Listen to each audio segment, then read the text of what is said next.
Simplification আরো একটা সোজা একটা ম্যাথ যেটা খুব সহজেই করা যায়, খুবই সেকেন্ডে করা যায়, সেটা আজকে তোমাকে দেখাবো। দেখো পেছনে তোমরা দেখতে পাচ্ছ এই যে ইকুয়েশনটা, এটা সিম্পলিফিকেশন অনেকবার পরীক্ষায় আসে। তো কিভাবে এই অঙ্কটা করবো? দেখো আগে তোমাকে শর্ট করার আগে তোমাকে কি আগে বর জানতে হবে, তবেই তুমি শর্টটা করতে পারবে। তো এখানে হচ্ছিল, দেখো এরকম যখন ওই অঙ্কটা থাকবে তখন কি ওই অঙ্কটা করবো, তখন এই অঙ্কটা করার একটা জিনিসই তুমি তো আমি শর্টে মানে সেকেন্ডে করার মতো তোমাকে বুদ্ধি শেখাচ্ছে। ওকে, দেখো এখানে কত আছে, শুধু আমরা জানবো কি দুই এক, এখানে দুই এককে দুই আর উপরে কত আছে এক যোগ করবো, তাহলে দুই এককে দুই, এখানে যোগ করে দিলে তিন, তাহলে কি হয়ে গেল তিনের দুই। লাস্টে কত আছে, লাস্টে আমরা দেখলাম যে 50 এককে 50 আর যোগ 51, তাহলে কত হয়ে গেল 51 র 50।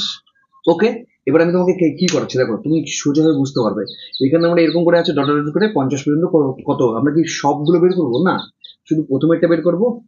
আর কত আছে এখানে হচ্ছে হলো আমাদের লাস্টেরটা বের করবো আর সেকেন্ডেরটা বের করবো।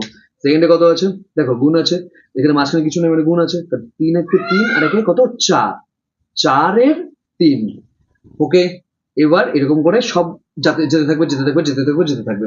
তো আমরা একটা জিনিস দ্বারা আমরা এখানে অঙ্কটা করতে পারবো, সেটা কি দেখো 3 আর 3 এইভাবে কাটাকাটি যাচ্ছে, তাহলে প্রত্যেকটা যে সংখ্যা আছে সেই সংখ্যা এইভাবে সব কাটাকাটি যাবে।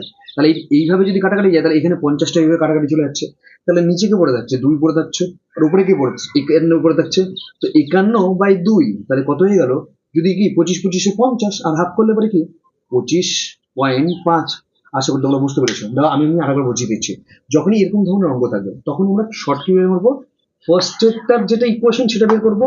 এখানে কি করি যে দুই একটা দুই আর একে তিন, তিনের দুই, আর এখানে দ্বিতীয়টা বের করবো তিন একে তিন আর একে চার, ঠিক আছে 4-এর 3, আর এখানে লাস্টেতে বের করবো। তারপর আমরা শুধু কাটাকাটি দেবো, এইভাবে যাই এই দিক দিয়ে যাবে নাকি এই দিক দিয়ে যাবে, এই দিক দিয়ে গেলে পরে এইভাবে প্রত্যেকটা এইভাবে যাবে, তাহলে এই নিচের সংখ্যাটা এইভাবে চলে যাবে 50টা চলে যাবে, তাহলে পড়ে থাকবে কি 51, আর এখানে পড়বে 2, তাহলে 51/2 করলে সেকেন্ড অঙ্ক